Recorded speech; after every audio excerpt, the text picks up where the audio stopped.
السلام عليكم ورحمة الله وبركاته.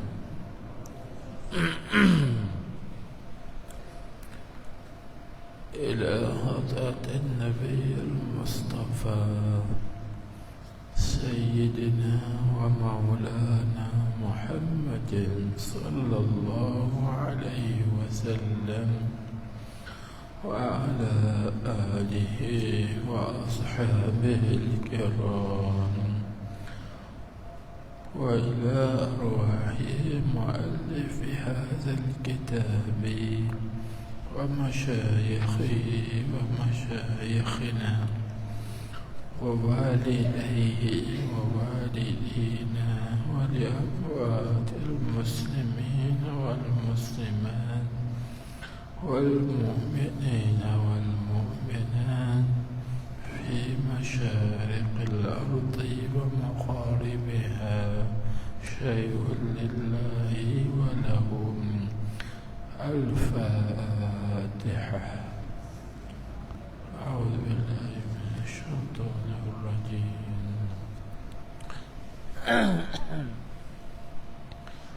بسم الله الرحمن الرحيم. الحمد لله رب العالمين الرحمن الرحيم مالك يوم الدين، إياك نعبد وإياك نستعين، اهدنا الصراط المستقيم، صراط الذين أنعمت عليهم غير المغضوب عليهم ولا الضالين، آمين.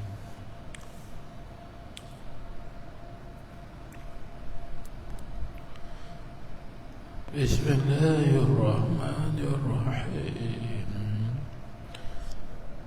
الحمد لله رب العالمين، والصلاة والسلام على أشرف الأنبياء والمرسلين، سيدنا ومولانا محمد المبعوث رحمة للعالمين، وعلى آله وصحبه أجمعين. اللهم صل على سيدنا محمد الفاتح لما أغلق والخاتم لما سبق، ناصر الحق بالحق والهادي إلى صراطك المستقيم، وعلى آله حق قدره ومقداره العظيم.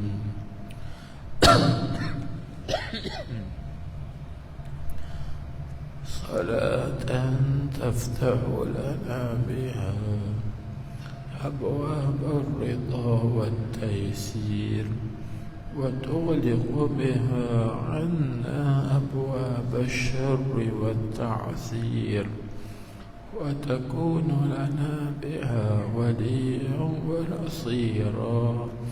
أنت ولينا ومولانا، فنعم المولى ونعم النصير.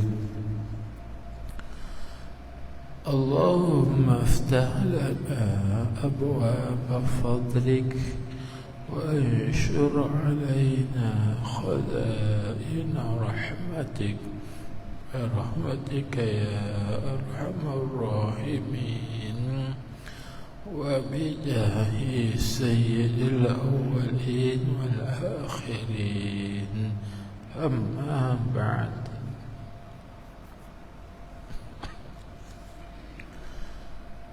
فقال المصنف رحمه الله تعالى: ونفعنا به وبعلومه وبركاته في الدارين، آمين يا رب العالمين.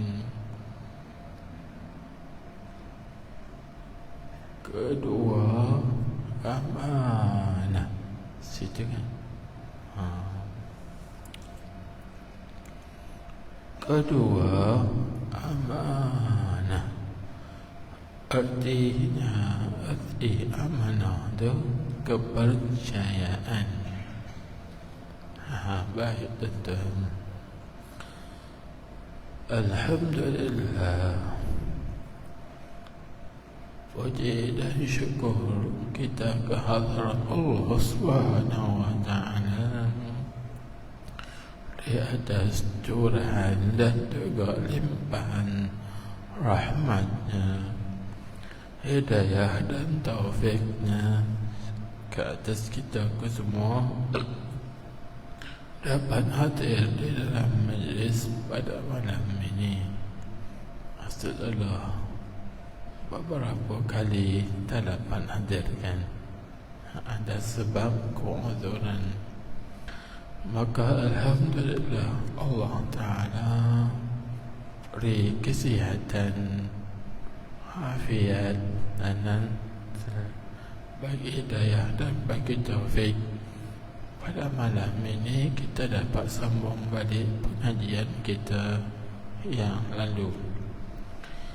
Jadi pada malam ini kita mulakan dengan kitab Faridatul Faraid, iaitu bab sifat-sifat yang wajib bagi sekalian Rasul alaihi wassalatu wassalam.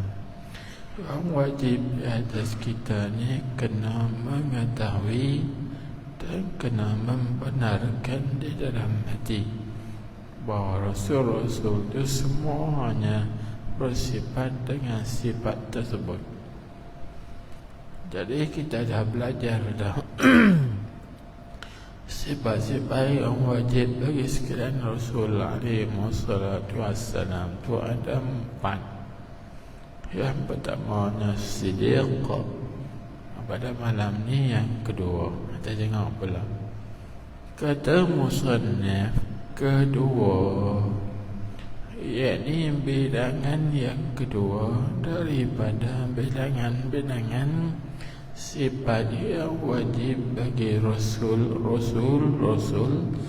alaihi wassalatu wassalam. Apa nama sifat tu? Amanah. Kan? Amanah. Jadi sifat amanah ni tuan-tuan ialah sifat qarinah bagi siddiq. Kan? Apabila seorang tu bersifat dengan siddiq, maka dia amanah. Begitu juga apabila dia bersifat dengan amanah, pasti dia benar. Itu. Baik. Itu terjemahan. Maka makna amanah itu apa? Artinya arti amanah itu yakni adih bahasa. Amanah itu bahasa Arab. Maka kita melayukan dia maknanya kepercayaan.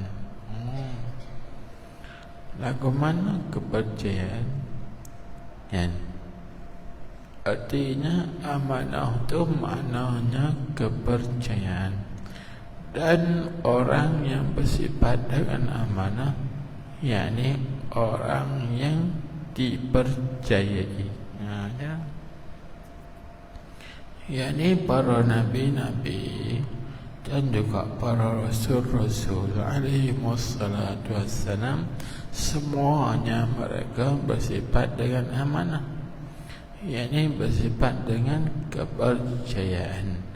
Dan mereka itu dinamakan umanah. Dinamakan umanah. Jamak bagi amin, orang yang dipercayai atau orang yang dipercaya, diberi kepercayaan, atau mana amin. Dan habis. Jadi maksud orang yang kepercayaan itu kepercayaan semua pihak, bukan kita kata satu pihak ya. Percakapannya dipercayai dan perbuatannya dipercayai, semua tindak tanduknya dipercayai. Tapi kita tengok sedikit itu segi makna zahir. Tapi ada makna murad yang dimaksudkan dengan amanah itu apa? Dan maknanya, makna kepercayaan itu yaitu terpelihara mereka itu, Nabi-Nabi dan Rasul itu terpelihara daripada mengerjakan segala yang ditegak. Ingat tu maknanya, terpelihara. Kita kena faham tak? Terpelihara, dipelihara atau memelihara. Apa beza tiga ada? Terpelihara, dipelihara dan juga memelihara. Apa beza? Jangan paham gila. Segi bahasa dulu. Maka di sini Tuan kita Farid Azul Faraid dah guna berkata terpelihara. Bahas bahasa dulu. Jadi kalau terpelihara artinya bukan kita yang jaga, tapi ada yang jaga. Kan? Tak boleh jatuh, tak boleh berlaku sebab terpelihara. Kalau kita kata dipelihara, boleh juga dijaga, kan? Dijaga. Tapi kita kata memelihara, itu perbuatan kita. Macam kita menjaga atau kita memelihara, mana usaha kita, ikhtiar kita jaga.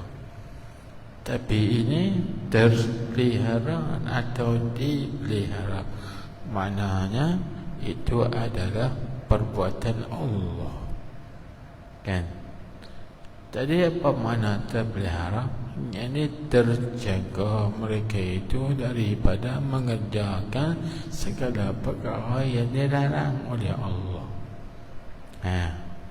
Dalam keadaan sekalipun, maka terpelihara ni tuan-tuan, itulah yang dikatakan maksum, atau yang kata semua Nabi-Nabi, semua Rasul-Rasul alaihi wassalatu wassalam, mereka itu bersifat dengan asmah, terpelihara. Itu asmah, terpelihara, terjaga. Ada satu lagi istilah terpelihara, terjaga juga, iaitu orang panggil mahfuz. Mahfuz, maksum, terpelihara. Mahfuz juga terpelihara. Tapi antara dua kalimah ni ada beza. Walaupun maknanya terpelihara, seperti para sahabat Nabi radhiyallahu anhum, mereka ini terpelihara juga, tetapi mereka ini dikatakan mahfuz, tak dikatakan maksum. Adapun para Nabi, para Rasul alaihi wassalatu wassalam, mereka dikatakan maksum, maksumin, orang-orang yang terpelihara. Jadi apa beza maksum dengan mahfuz? Segi maknanya dua-dua terpelihara, tapi pada istilah lain sikit.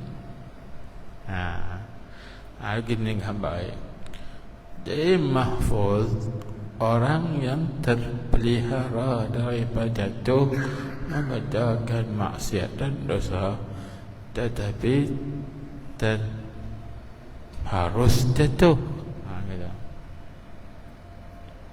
Mana boleh jatuh, boleh berlaku.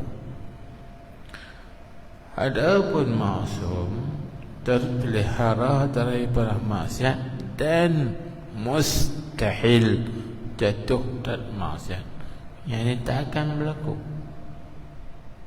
Itu bezanya maksum dengan mahfuz. Sebab tu tuan-tuan, kita tengok para sahabat ni, mereka dipelihara oleh Allah daripada maksiat, tapi tak mustahil jatuh dalam maksiat. Artinya boleh berlaku kan? Tapi tak berlaku lah.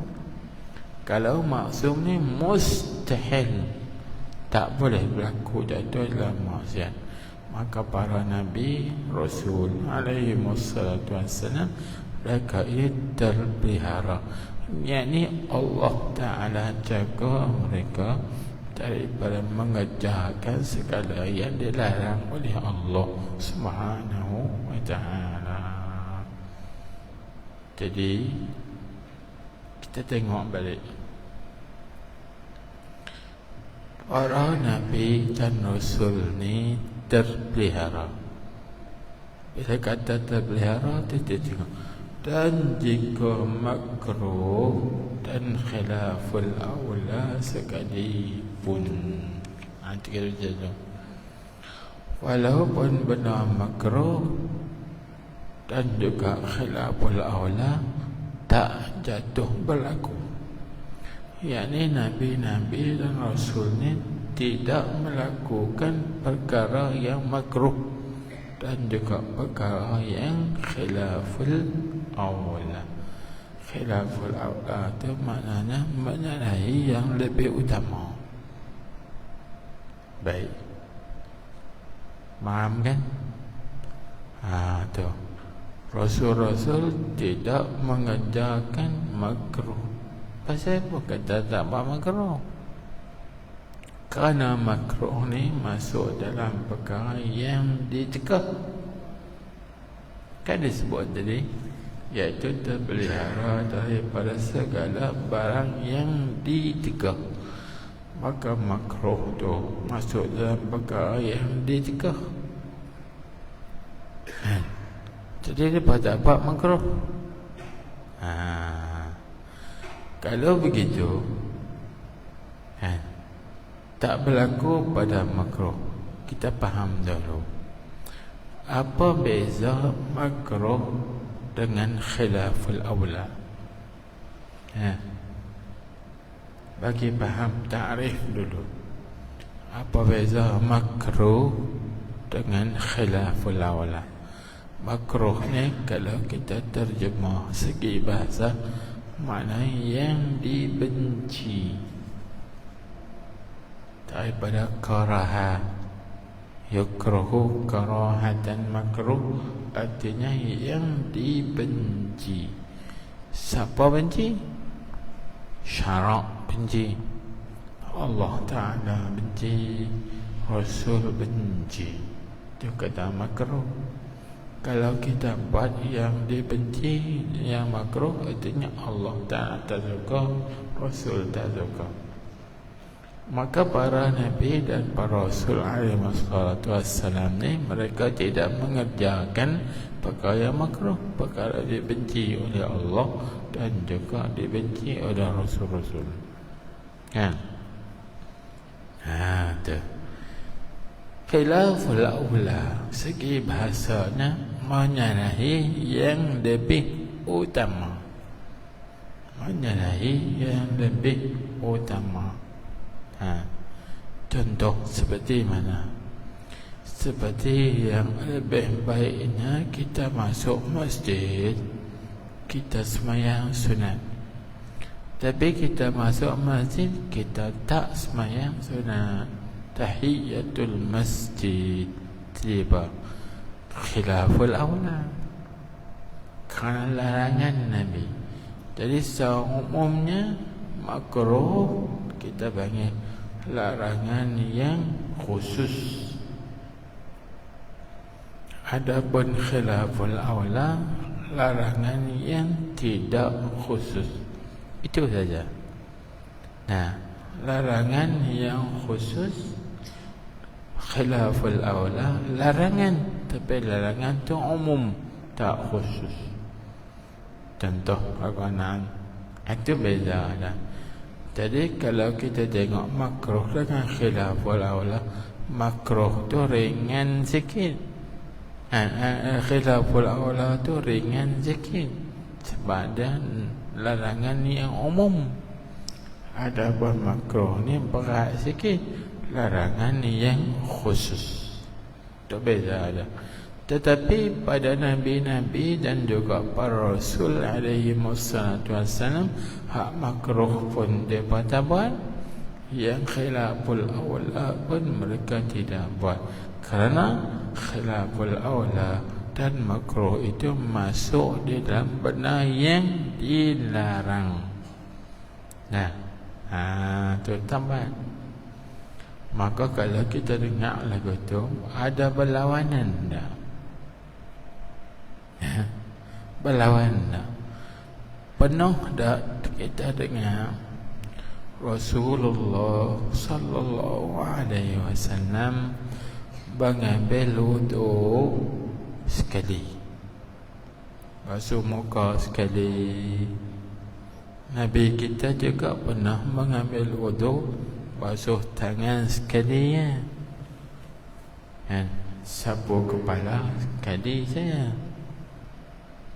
Maka kita mengaji dalam kitab fiqh, ana hadis Nabi, hadis Sunan Abi Daud, annahu tawadda'a marratan.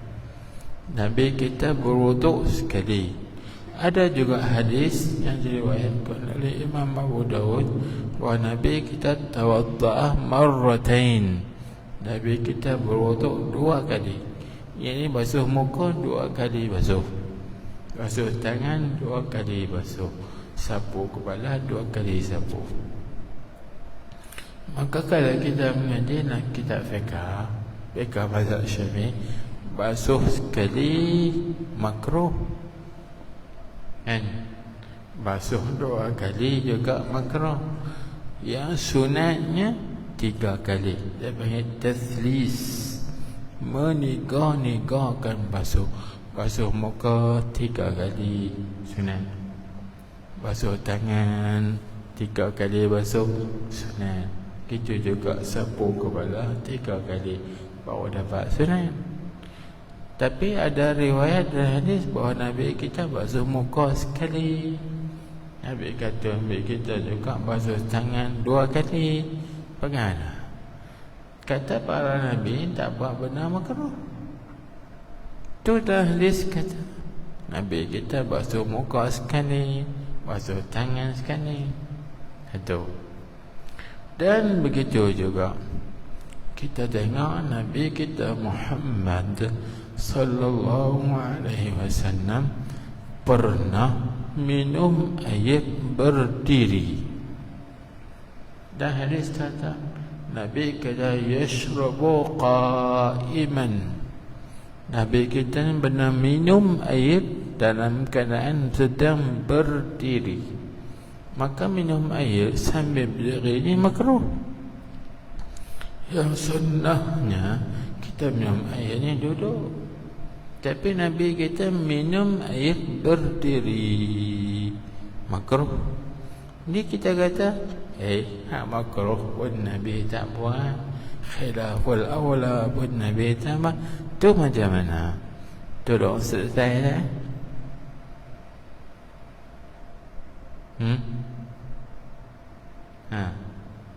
Jangan kita nak ajak orang, nak biar orang faham. Kata Nabi-Nabi, Rasul-Rasul ni tidak mengerjakan yang ditegah. Sama ada yang ditegah itu tegah yang haram atau tegah yang makruh. Jadi hukum ni ada 5. wajib, sunnah, haram, makruh. Artinya Nabi kita tak buat benda yang benda yang dicegah. Maka yang dicegah tu dua macam, cegah yang haram dan cegah yang makruh. Artinya dua perkara ni dah terkeluar. Dah terkeluar dah. Hanya tiga lagi, wajib, sunat, harus. Tiga ni saja yang dilakukan. Sebab tu ulama kata semua perbuatan Nabi dan Rasul hanya berkitar, yakni berkeliling antara wajib dan sunat.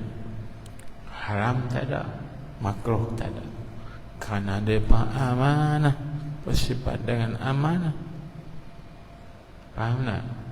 Tapi bila kita tengok dalam hadis, Nabi kita pernah mengambil wudu sekali, basuh muka sekali, basuh tangan sekali, kan? Begitu juga Nabi pernah minum sambil berdiri. Maka mengambil wuduk sekali makruh. Begitu juga mengambil wuduk dua kali basuh makruh. Yang sunatnya meniga-nigakan, tak apa tu. Dan begitu juga minum air sambil berdiri makruh. Yang sunatnya duduk. Itu lagu mana? Tolong selesai.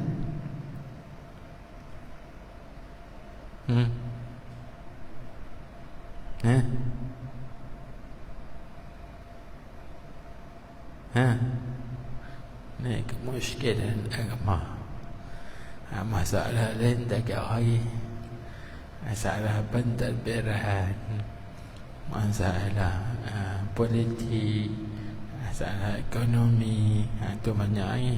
Ini masalah agama.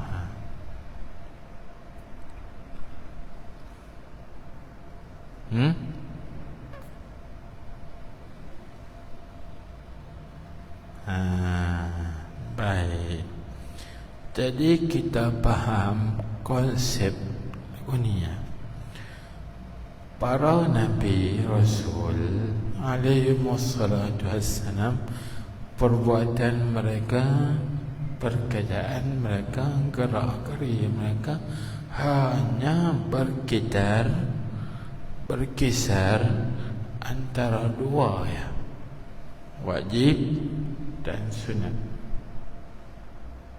Wajib dan sunat. Haram tak ada. Dapat apa benda yang haram. Makruh pun dapat apanya. Harus pun dapat tak buat juga. Ke mana ni? Ada muskil tak? Tak ada muskil. Kerana apa? Nabi kita Muhammad, contoh seperti Nabi kita mengambil wudu, basuh muka sekali saja. Maka Nabi kita basuh muka sekali itu apa hukum? Wajibkah? Sunatkah? Haruskah? Makruhkah? Haram taklah. Jawab saya.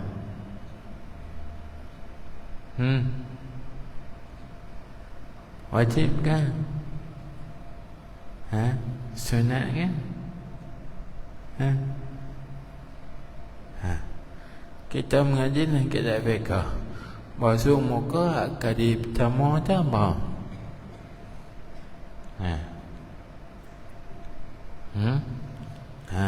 Kita jawab, Nabi kita basuh muka sekali itu wajib.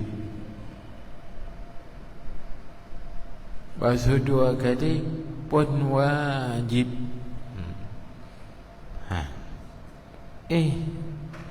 Kan basuh muka sekali itu makruh. Basuh muka dua kali pun makruh. Baik, kita tanya balik. Nabi kita buat basuh muka kali pertama tu kerana nak menyatakan hukum syarak. Maka menyatakan hukum syarak apa hukum? Wajib ke sunat? Wajib. Jadi perbuatan Nabi kita basuh muka tu wajib. bukan makruh. Begitu juga perbuatan Nabi kita Muhammad sallallahu alaihi wasallam membasuh muka dua kali basuh tangan pun dua kali juga basuh. Itu wajib kerana tabiinul ahkam atau kerana tasyri', kerana nak menyatakan hukum syarak. Maka menyatakan hukum syarak tu bagi Nabi kita wajib. Perbuatan Nabi adalah wajib. Faham? Begitulah juga Nabi kita minum sambil berdiri. Kan? Bukan Nabi kita menasih, tapi Nabi kita nak menyatakan kata minum sambil berdiri itu hukumnya makruh. Maka Nabi kita menyatakan wajib. Perbuatan Nabi kita menyatakan hukum, maka menyatakan hukum itu wajib, bukan makruh. Faham tak? Itu tidak. Oh, kalau gitu dalam hadis Nabi yang Nabi kita basuh muka sekali, basuh tangan 2 kali, itu hukumnya tidak menyatakan hukum wajib. Itu wajib. Nak menyatakan hukum makruh, maka menyatakan hukumnya wajib. Nabi kita nak terangkan hukum. Basuh sekali makruh, basuh 2 kali makruh, basuh 3 kali sunnah. Ada ya, taslis menikah-nikahkan. Itu bagi amanah. Ada yang amanah dengan hukum.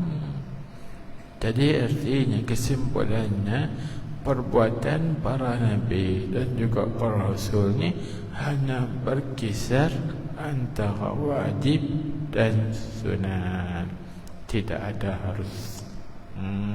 Kerana mereka nak menyatakan hukum. Itu ya. Baik. Kemudian lagi kita tengok lagi, tak jatuh kepada mereka perkara yang dilarang. Sama ada larang tu larang yang haram dan juga larang yang makruh.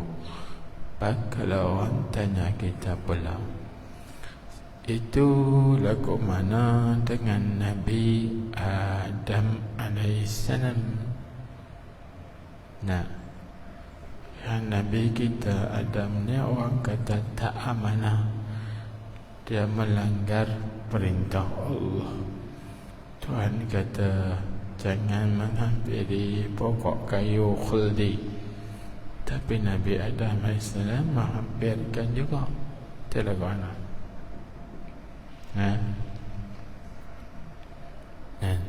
Sebab amanah ni lawannya khianat. Nabi Adam hampir juga. Tidak mana. Perbuatan Nabi Adam tu makan buah kayu khuldi. Tidak mana.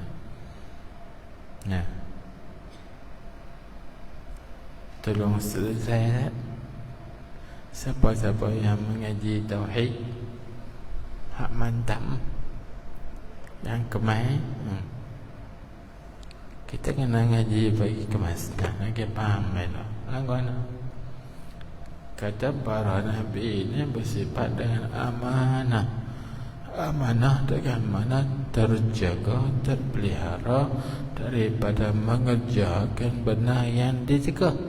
Itu bagaimana Nabi Adam alaihissalam. Tuhan tegah dia.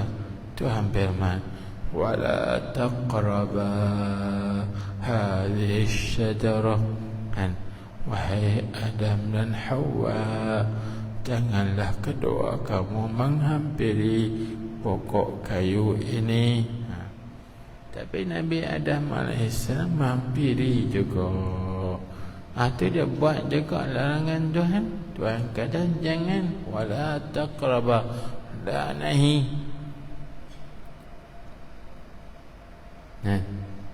Itulah mana. Jadi Nabi Adam ni tak masuk. Sebab kata gitu. Sedangkan para Nabi dan Rasul ni maksumun. terpelihara, tertegak. Pernah tak kita baca ayat Quran? Tuhan kata, walam najid lahu azma. Kami tak dapati bagi Nabi Adam itu azam. Nabi Adam tak azam nak buat. Tapi tuan-tuan kena faham, wah Nabi Adam maksum terpelihara, tapi Allah Ta'ala bagi pilih. Hei Adam, kalau engkau nak kekal dalam syurga, maka engkau jangan hampir kepada kayu itu. Tapi kalau engkau tak mau kekal dalam syurga, hampirlah. Tuan-tuan tengok dua ayat ni, salah ke tak salah? Kalau engkau nak kekal duduk dalam syurga, jangan hampir pokok tu. Tapi kalau engkau tak mau kekal duduk dalam syurga, hampirlah. Tengok ayat tu lagu mana? Tak boleh faham. Maknanya Tuhan bagi pilih. Tuhan bagi pilih. Hang pilih hang mana? Kalau hang pilih nak duduk dalam syurga tak keluar dah, maka jangan hampir. Tapi kalau engkau pilih nak keluar daripada syurga, hampirlah. Nampak tak? Mana tak dilarang. Tak dilarang. Bahkan diberi pilihan. Nak pilihan ni kan tak apa, nak pilihan ni pun tak apa. Maka Nabi Adam AS memilih yang ni. Pergi makan juga buah kayu khuldi. Dia pilih nak keluar pada syurga. Nabi Adam salah? Tak salah, tak dosa. Tapi pasal apa Nabi Adam berdoa, Rabbana zalamna anfusana wa illam taghfir lana wa tarhamna lanakunanna minal khasirin. Wahai Tuhan kami buat zalim pada diri kami sendiri. Kalau Engkau tak rahmat kat kami, pasti kami ini menjadi orang-orang yang rugi. Allah Ta'ala terima taubat. Jadi bila kata taubat, tentu Nabi Adam buat dosa kan? Kerana tak dikatakan taubat melainkan daripada dosa. Maka Nabi Adam taubat, Tuhan terima taubat Nabi Adam. Itu Nabi Adam berdosa. Jadi kalau Nabi Adam berdosa, artinya Nabi Adam tak maksum. Sedangkan para Nabi dan para Rasul alaihimussalatu semuanya maksum, terpelihara. Ini ke mana-mana? Bening aku. Tak sah bening. Biar orang lain bening. Cara bening. Kerana maqam Nabi Adam AS maqam hakikatnya tak berdosa, tapi dia menganggap itu dosa. Ini masuk dalam bab mimbabi hasanatil abrar sayyiatil muqarrabin. Artinya di sisi orang yang baik anggap itu baiklah, tapi di sisi orang muqarrabin, orang dekat dengan Allah Subhanahu Wa Taala, dia anggap itu jahat. Maka Nabi Adam AS orang muqarrabin, dekat dengan Allah, dia anggap, kata dia, memilih itu dosa. Faham tak? Walhal hakikatnya bukan dosa. Asal masalah. Jadi Nabi Adam AS tak berdosa. Dia maksum, terpelihara. Kerana dia diberi pilih sahaja. Pilihan ni tak apa, yang ni pun tak apa, bukan dosa. Bahkan kata Syekh Ibn Atha'illah dalam kitab At-Tanwir fi Isqat At-Talbir, Allah Ta'ala buat begitu kerana ada perancangan nak bagi Nabi Adam AS ni turun ke dunia. Itu panjang cerita dia. Jadi ala kulli hal, para nabi-nabi dan juga Rasul Muhammad SAW ni, semua perbuatan mereka hanya berkisar antara wajib dan sunat sahaja. Tidak ada makruh, tidak ada haram. Dan ini yang ulama menyebut af'aluhum dairatun bainal wujub wal mandub. Perbuatan para nabi-nabi berkisar antara wajib dan sunat. Itu ya. Habis tu tengok kan. Tu tengok. Dia kata berartinya para rasul terpelihara mereka itu daripada segala yang ditegak. Lepas tu, dan jika makruh dan khilaful awla sekalipun tak berlaku pada zahir dan pada batin, luar dan dalam, tak berlaku. Zahir mereka tak buat dosa, batin mereka juga tak berdosa, tak ada sifat-sifat mazmumah. Dan pada ketika kecil dan besar itu juga terpelihara. Dan pada dahulu daripada jadi Nabi dan kemudian jadi Nabi, terpelihara kesemuanya. Sikit pun tak berlaku. Cuba kita tengok kisah para Nabi-Nabi alaihi wassalam. Kan? Tu situ. Baik. Kemudian tuan-tuan, puan-puan, hadirin hadirat sekalian, siapa lagi yang bersifat dengan amanah selain daripada Nabi-Nabi dan Rasul, iaitu para malaikat. Malaikat juga bersifat dengan amanah, yakni bersifat dengan ismah, terpelihara. Ismah terpelihara pada zahir dan juga terpelihara pada batin. Namanya ismatus syar'iyyah, terpelihara yang bahasa syarak. Baik. Boleh faham kan? Terpanggil amanah. Dan mustahil lawannya, lawan bagi amanah itu iaitu khianat. Apa makna khianat ni?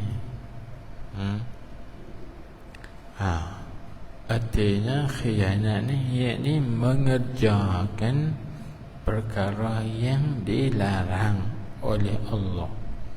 Sebab amanah itu terpelihara daripada barang yang dilarang. Maka khianat itu dengan mana mengerjakan segala yang dilarang oleh Allah. Maka itu mustahil, tak berlaku sama sekali kepada Nabi-Nabi dan juga Rasul alaihi wassalatu wassalam.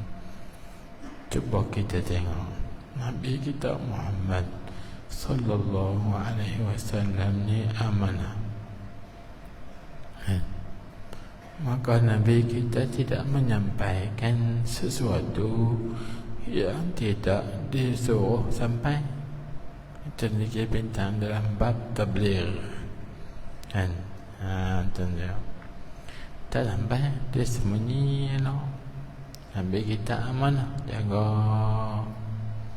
Kan? Tengok seperti kepada sahabat Nabi yang bernama Huzaifah.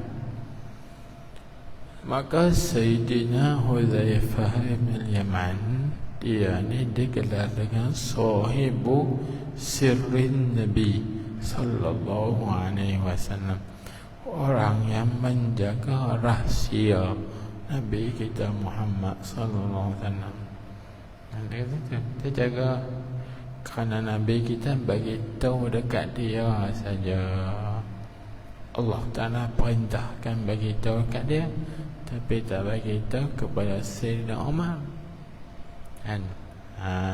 Itu saja. Baik.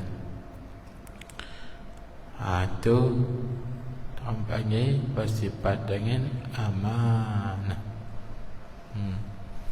Maka orang yang menjadi pewaris Nabi Rasul alaihi wasallam juga mesti amanah.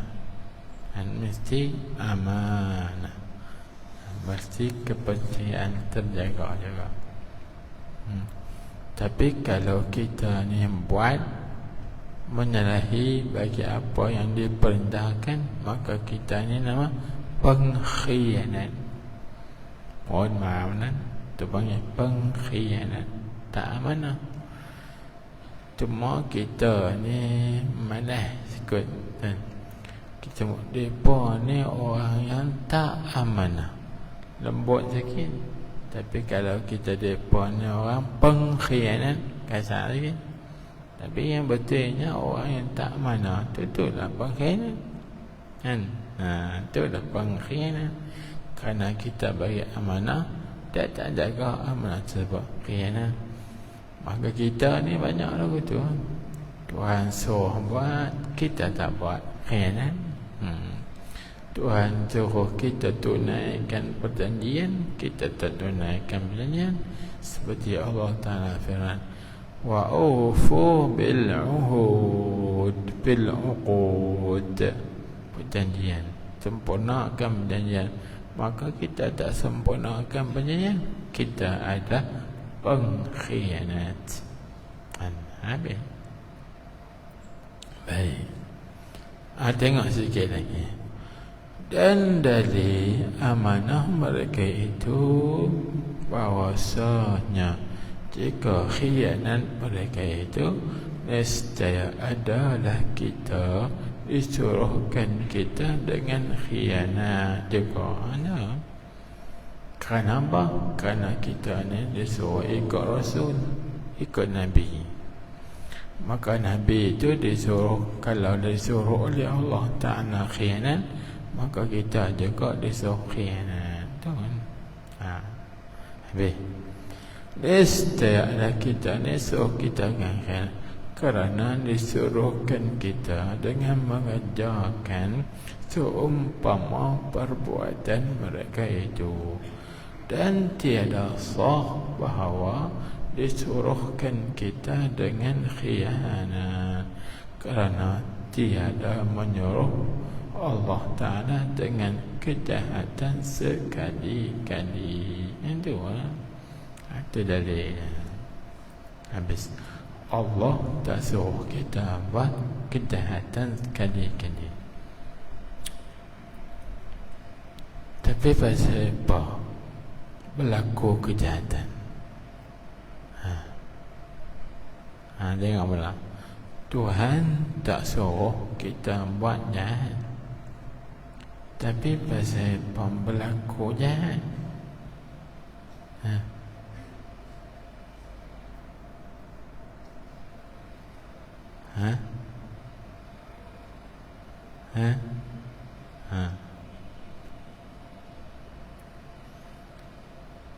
Nak tengok kepahaman lah. Jadi buat sini, kerana tiada menyuruh Allah Ta'ala dengan kejahatan sekali-kali. Yang ni sama sekali Tuhan tak suruh kita buat jahat. Cuba kita tengok dalam ayat ni. Allah Ta'ala berfirman, Inna Allah la ya'muru bil fahsya'i wal munkar. Sesungguhnya Allah Ta'ala tidak menyuruh ia bil fahsya, dengan perkara yang keji dan juga perkara yang mungkar.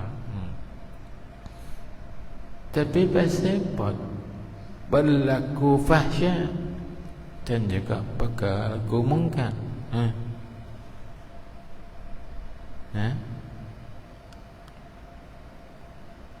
Tersahih sikit. Jawabnya, kerana Allah Ta'ala kehendaki. Allah Ta'ala kehendak mungkar, Allah Ta'ala kehendak fahsyat, tapi Allah Ta'ala tak suruh.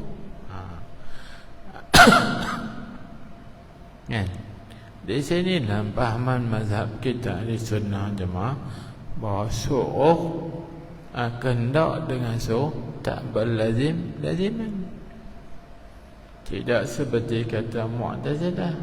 Mu'tazilah kata kalau Allah Ta'ala kehendaki, itu mana Allah Ta'ala suruh. Jadi kalau Allah Ta'ala kehendaki kejahatan, berarti Allah Ta'ala suruh jahat. Itu Mu'tazilah. Kita di Sunnah wal Jamaah ada, Allah Ta'ala kehendaki kejahatan, tetapi Allah Ta'ala tidak menyuruh kejahatan, dan Allah Ta'ala tak redha dengan kejahatan. Aziz sebut kerana tiada menyuruh Allah Ta'ala dengan kejahatan, tapi Allah Ta'ala kehendaki. Sebab tu berlaku juga pengkhianatan, tak ada amanah. Maka tak boleh. Tetapi orang yang tak ada amanah tu bagi orang yang tak terpelihara. Kalau orang tu terpelihara, dijaga oleh Allah Subhanahu Wa Taala, maka dia tak akan berlaku kepadanya kejahatan. Hanya berlaku baik-baik saja. Tahu kan? Maka kita minta lah Allah Subhanahu Wa Taala jaga kita ini bersifat dengan amanah, tunaikan segala yang Allah Ta'ala suruh, tinggalkan segala apa yang Allah Ta'ala tegakkan. Kerana kita ni disuruh ikut para Nabi-Nabi dan juga Rasul. Bukan kita disuruh ambil tahu saja. Tahu Nabi-Nabi Rasul ni bersifat dengan amanah, jadi apa saja kena amanah, aku dah. Jadi kita disuruh juga, kerana kita disuruh ikut para Nabi-Nabi dan Rasul, maka Nabi itu bersifat dengan amanah, kita juga kena bersifat dengan amanah. Jadi orang yang kepercayaan. Itu saja. Habis. Dan ketiga, tabligh. Jadilah kita bermula dulu dah, menyampaikan barang yang disuruhkan mereka itu dengan menyampaikan kepada makhluk. Jadi pada sifat tabligh ni ada perkara yang disuruh sampai, maka Nabi kita bersampaikan, sikit pun Nabi kita tak sembunyi. Dan ada perkara yang disuruh sembunyi, maka Nabi kita sembunyi, lalu kita tak tahu apa dia, Nabi suruh sembunyi. Dan ada perkara yang diberi pilih antara menyampaikan dan juga menyembunyi. Kan Nabi pilih. Kerana Nabi kita sampai, kita tahu. Kerana Nabi kita sembunyi, maka kita tak tahu. Tahu di mana? Kata benar tu ada benar di sini. Kita tahu di hadis Nabi. Nabi kata, "Lau ta'lamu ma a'lamu la dhahiktum qalila wa la bakaitum katsira." Kalau kamu tahu apa yang aku tahu, pasti kamu akan bergelak ketawa sedikit saja dan kamu menangis banyak. Tapi hari ini bahasa baik kita ni, kelak ketawa banyak, menangis sikit. Pasal kita tak tahu apa yang Nabi tahu. Kita tengok panjang lagi. InsyaAllah kan. Betul. Situ dulu. Wallahu a'lam.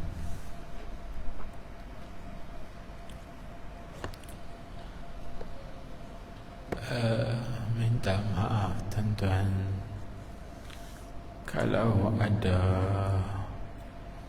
tuan-tuan tak faham cakap saya ni, kerana cakap saya ni ada sikit tidur kan. Ni baru nak perbetul sikit-sikit. Sebab tak datang hari tu ni kerana tekanan darah tinggi naik sampai 200 kan. Bawah rendah 125 tinggi.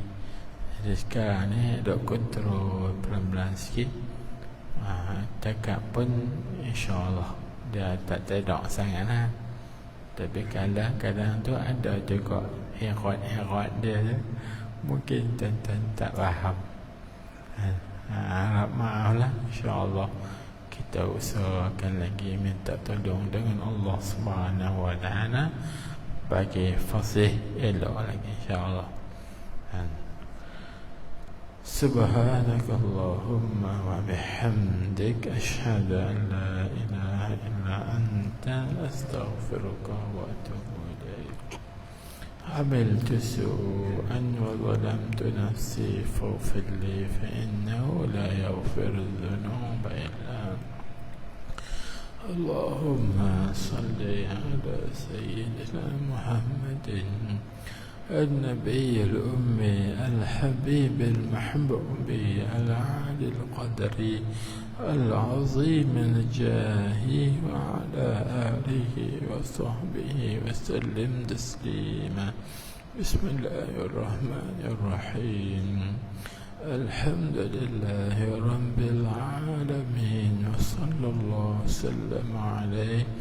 اللهم افتح علينا حكمتك وانشر علينا رحمتك يا أرحم الراحمين. اللهم اجعل جمعنا هذا جمعا مرحوما مشكورا وتفرقنا من بعده تفرقا معصوما مغفورا. ربنا آتنا في الدنيا حسنة وفي الآخرة حسنة وقنا عذاب النار. وصلى الله وسلم عليه. الحمد لله رب العالمين.